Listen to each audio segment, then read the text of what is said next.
Les Misérables de Victor Hugo, première partie, Fantine. Chapitre 1. Monsieur Myriel.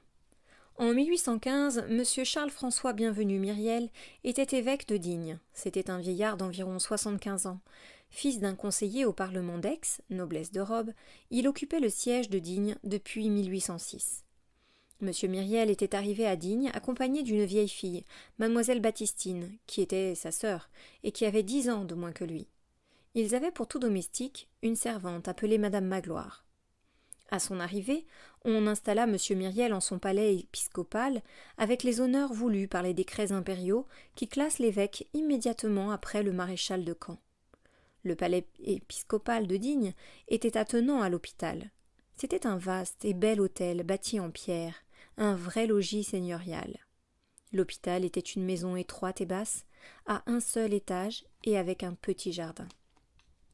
3 jours après son arrivée, l'évêque visita l'hôpital. La visite terminée, il fit prier le directeur de vouloir bien venir jusque chez lui. « Monsieur le directeur de l'hôpital, lui dit-il, combien en ce moment avez-vous de malades ?»« 26, monseigneur, mais ils sont bien serrés les uns contre les autres. » « Tenez, monsieur le directeur de l'hôpital, je vais vous dire, il y a évidemment une erreur. Vous êtes 26 personnes dans 5 ou 6 petites chambres. Nous sommes 3 ici, et nous avons place pour 60. Il y a erreur, je vous dis. Vous avez mon logis, et j'ai le vôtre. Rendez-moi ma maison, c'est ici chez vous. » Le lendemain, les 26 pauvres malades étaient installés dans le palais de l'évêque, et l'évêque était à l'hôpital. Pendant tout le temps qu'il occupa le siège de Digne, monsieur Myriel ne changea rien à cet arrangement. Il recevait de l'État un traitement de 15 000 francs. Il ne garda pour ses dépenses personnelles que 1500 francs, le reste allant aux pauvres. L'usage étant que les évêques énoncent leur nom de baptême en tête de leur mandement et de leur lettre pastorale, les pauvres gens du pays avaient choisi, avec une sorte d'instinct affectueux, dans les noms et prénoms de l'évêque, celui qui leur présentait un sens, et ils ne l'appelaient que « Monseigneur bienvenu ». Du reste, cette appellation lui plaisait. « J'aime ce nom-là, disait-il. Bienvenu corrige Monseigneur. » Sa conversation était affable et gaie. Il savait dire les choses les plus grandes dans les idiomes les plus vulgaires.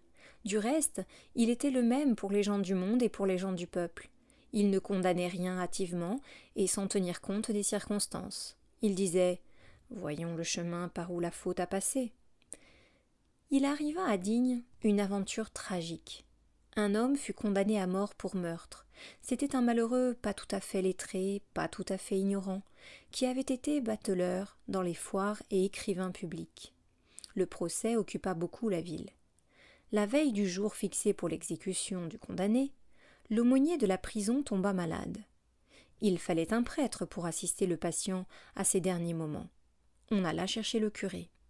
Il paraît qu'il refusa en disant « Cela ne me regarde pas. Je n'ai que faire de cette corvée et de ce saltimbanque.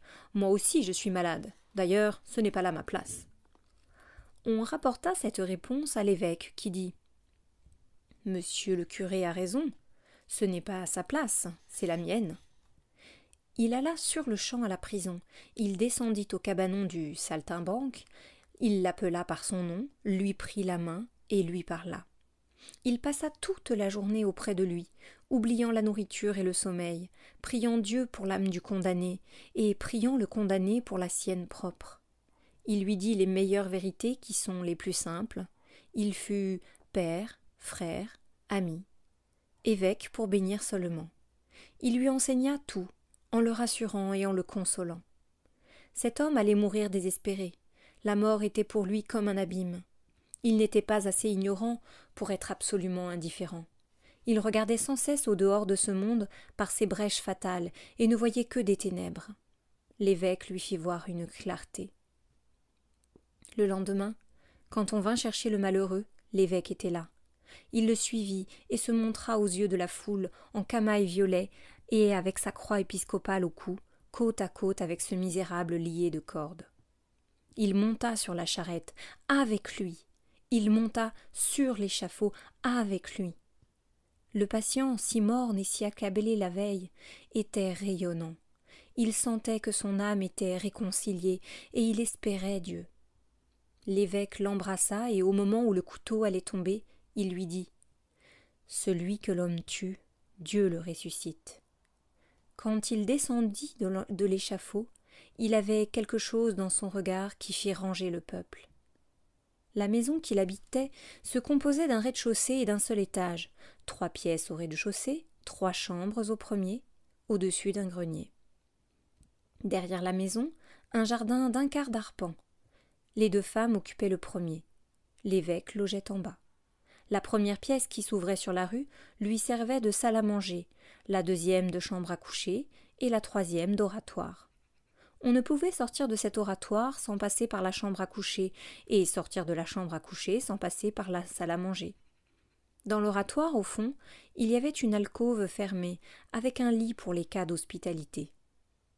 Il faut convenir qu'il lui restait de ce qu'il avait possédé jadis 6 couverts d'argent et 1 cuillère à soupe que madame Magloire regardait tous les jours avec bonheur reluire splendidement sur la grosse nappe de toile blanche. Et comme nous peignons ici l'évêque de Digne tel qu'il était, nous devons ajouter qu'il lui était arrivé plus d'une fois de dire « Je renoncerais difficilement à manger dans de l'argenterie ». Il faut ajouter à cette argenterie 2 gros flambeaux d'argent massif, qui lui venaient de l'héritage d'une grand-tante. Ces flambeaux portaient 2 bougies de cire et figuraient habituellement sur la cheminée de l'évêque. Quand il avait quelqu'un à dîner, madame Magloire allumait les 2 bougies et mettait les 2 flambeaux sur la table. Il y avait dans la chambre même de l'évêque, à la tête de son lit, un petit placard dans lequel madame Magloire serrait chaque soir les 6 couverts d'argent et la grande cuillère. Il faut dire qu'on n'en notait jamais la clé. La maison n'avait pas de porte qui fermât à clé. La porte de la salle à manger, qui donnait de plain-pied sur la place de la cathédrale, était jadis ornée de serrures et de verrous comme une porte de prison. L'évêque avait fait ôter toutes ces ferrures, et cette porte, la nuit comme le jour, n'était fermée qu'au loquet. Le premier passant venu, à quelque heure que ce fût, n'avait qu'à la pousser. En 9 ans, à force de saintes actions et de douces manières, monseigneur bienvenu avait rempli la ville de Digne d'une sorte de vénération tendre et filiale.